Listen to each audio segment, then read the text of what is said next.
Hello friends, എല്ലാവർക്കും പുതിയൊരു വീഡിയോയിലേക്ക് സ്വാഗതം.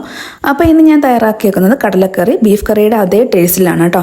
തേങ്ങ അരയ്ക്കുകയോ അതേപോലെ കടല അരച്ച് ചേർക്കുകയോ ചെയ്യാതെ വളരെ എളുപ്പത്തിൽ കുറിയ ചാറോടുകൂടി തന്നെ നമുക്ക് ബീഫ് കറിയുടെ അതേ ടേസ്റ്റിൽ തന്നെ കിട്ടുന്ന ഒരു കടലക്കറിയാണിത്. അപ്പോൾ ഇതിന് മുമ്പ് ഞാനൊരു കടലക്കറിയുടെ വീഡിയോ ഇട്ടിട്ടുണ്ട്. അതിൽ നിന്നും തികച്ചും വ്യത്യസ്തമായിട്ടുള്ള എളുപ്പത്തിൽ തയ്യാറാക്കാൻ പറ്റുന്ന ഒരു രീതിയാണ്. അപ്പം വീഡിയോയിലേക്ക് കടക്കാം. അതിന് മുമ്പ് ആരെങ്കിലും സബ്സ്ക്രൈബ് ചെയ്യാതെ കാണുന്നുണ്ടെങ്കിൽ ഒന്ന് സബ്സ്ക്രൈബ് ചെയ്ത് സപ്പോർട്ട് ചെയ്യണേ. ഇനി നമുക്ക് വീഡിയോയിലേക്ക് കടക്കാം.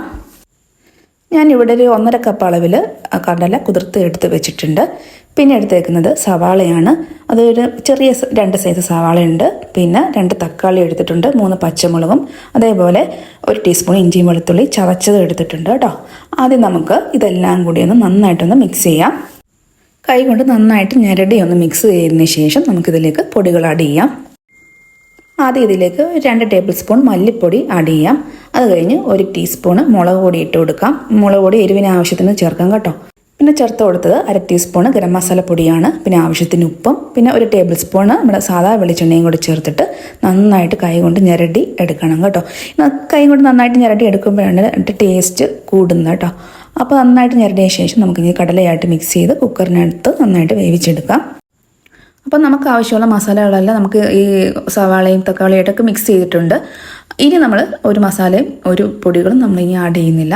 അപ്പോൾ കുക്കറിനകത്തിട്ട് ഈ പുരട്ടി വെച്ച മസാലയും ചേർത്ത് ഒന്നും കൂടെ നന്നായിട്ട് ഇളക്കിയിട്ട് പിന്നെ ആവശ്യത്തിന് നെകരെ വെള്ളം ഒഴിക്കാം. അതിൽ കൂടുതൽ വെള്ളം ഒഴിക്കണ്ട, അത് നെകരെ വെള്ളം ഒഴിച്ചാൽ മതി. കാരണം കുക്കറല്ലേ, പെട്ടെന്ന് ചിലപ്പോൾ വറ്റിപ്പോവും. തീരെ വെള്ളം ഇല്ലാതിരിക്കരുത്. അപ്പം ഇത് നെകരെ വെള്ളം ഒഴിച്ചിട്ട് നമുക്കിത് വേവിക്കാൻ വെക്കാം. ഇതിപ്പോൾ എൻ്റെ ഹസ്ബൻഡിൻ്റെ വീട്ടിലാണ് കേട്ടോ പാചകം ചെയ്യുന്നത്. അപ്പം അവിടെ സ്ഥിരമായിട്ട് ഉണ്ടാക്കുന്നത് ഈ രീതിയിലാണ്. അപ്പോൾ ഒന്ന് വീഡിയോ എടുത്തിട്ട് നിങ്ങളായിട്ട് ഷെയർ ചെയ്യാമെന്ന് വിചാരിച്ചിട്ടു അങ്ങനെ എടുത്തതാണ് കേട്ടോ. ആ മസാല പുരട്ടി വെച്ച് ആ പാത്രം തന്നെ ഒന്ന് കഴുകി ആ വെള്ളം ഒന്ന് ഒഴിച്ചിട്ട് ഇനി നമുക്ക് കുക്കർ അടച്ച് വേവിക്കാൻ വെക്കാം.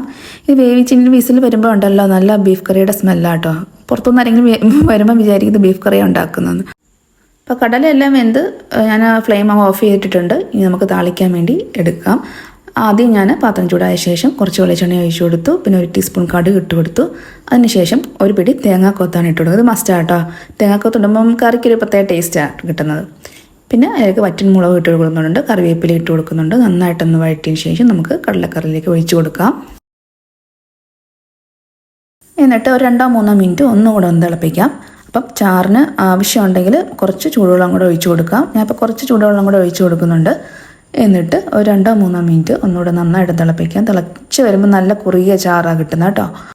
ഈ ട്രൈപോഡ് ഇല്ലാതെ ഞാൻ ഷൂട്ട് ചെയ്യുന്നത്, അതുകൊണ്ട് ഭയങ്കര ബുദ്ധിമുട്ടായിരുന്നു. അപ്പോൾ ആടി നിൽക്കുമോ നമ്മുടെ വീഡിയോ. അപ്പം കടലക്കറി റെഡി ആയിട്ടുണ്ട്. ഇപ്പം ട്രൈ ചെയ്തിട്ടില്ലാത്തവർ മസ്റ്റായിട്ടൊന്ന് ട്രൈ ചെയ്ത് നോക്കാം കേട്ടോ. അപ്പോൾ വീഡിയോ ഇഷ്ടപ്പെട്ടാൽ എല്ലാവരും ഒന്ന് ലൈക്കും അതേപോലെ ഷെയറും കമൻറ്റും സബ്സ്ക്രൈബും ചെയ്യാൻ മറന്നു പോകല്ലോ കേട്ടോ. എന്നാൽ ഓക്കെ, താങ്ക് യു.